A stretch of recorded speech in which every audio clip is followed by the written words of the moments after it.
Watu 20 wameuawa na wengine 35 kujeruhiwa katika mfululizo wa matukio ya mashambulizi na matukio ya kiusalama yaliyolenga meli za kibiashara katika Ghuba na maeneo ya maji yanayozunguka mlango bahari wa Hormuz katika kipindi cha miezi 6 cha vita kati ya Iran, Marekani na Israel.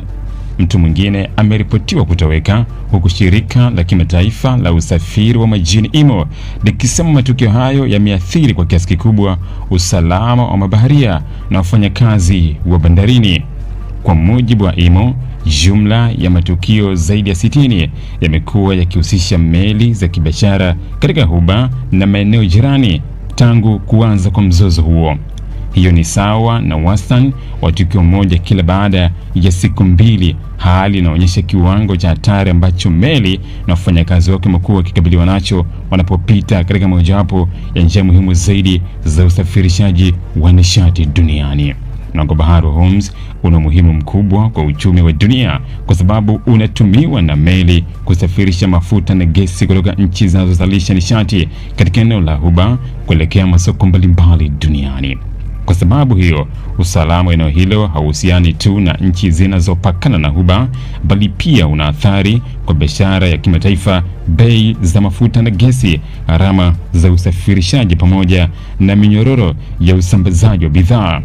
Takwimu za IMO zinaonyesha kuwa karibu nusu ya matukio yote yaliyothibitishwa yamehusisha meli za kubeba mafuta maarufu kama tankers. Meli hizo ni muhimu katika biashara ya kimataifa ya nishati kwa sababu hubeba mamilioni ya mapipa ya mafuta na bidhaa nyingine za petroli kutoka eneo la Ghuba kwenda masoko ya Asia, Ulaya na maeneo mengine duniani.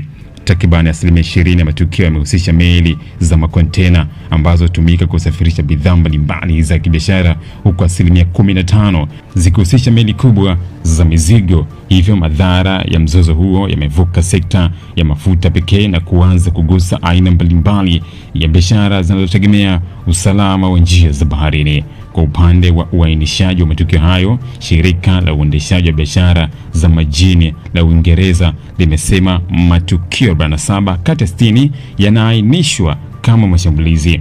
Hii inaonyesha kuwa sehemu kubwa ya matukio yaliyorekodiwa haikuwa tu changamoto za kawaida za usafiri wa majini, bali zilihusisha vitendo vilivyolenga au kuathiri moja kwa moja meli zinazofanya shughuli za kibiashara katika eneo hilo. Meli zenye bendera ya Liberia ndizo ambazo zilihusishwa na idadi kubwa zaidi ya matukio hayo, ikiwa ni 13. Zilifuatiwa na meli zenye bendera za Panama na visiwa vya Marshall ambapo kila moja ilihusishwa na matukio 10. Nchi hizi ni miongoni mwa maeneo ambayo yanatumiwa kwa wingi katika usajili wa meli za biashara duniani, hivyo uwepo wao mkubwa katika takwimu unaonyesha pia ukubwa wa shughuli za kimataifa zinazopita katika eneo la Ghuba ya Uajemi. Meli ambazo zinapeperusha bendera ya Iran nazo zimeripotiwa kuhusika katika matukio 4. Sasa usalama wa mabaharia, meli za kibiashara na njia za kimataifa za usafirishaji unaendelea kuwa changamoto kubwa katika eneo hilo. Hivi unajua kwa nini makampuni makubwa duniani hayaachi kujitangaza kila siku, licha ya kwamba tayari yanafahamika? Sasa kama una biashara au kampuni lakini hujitangazi, customers wapya watakujua vipi? Na bila advertising, unategemea kukuza mauzo yako kwa njia gani? Ndio maana Global TV tunakupa nafasi ya kuitangaza biashara yako kwa audience kubwa ndani na nje ya Tanzania kupitia mitandao yetu ya kijamii.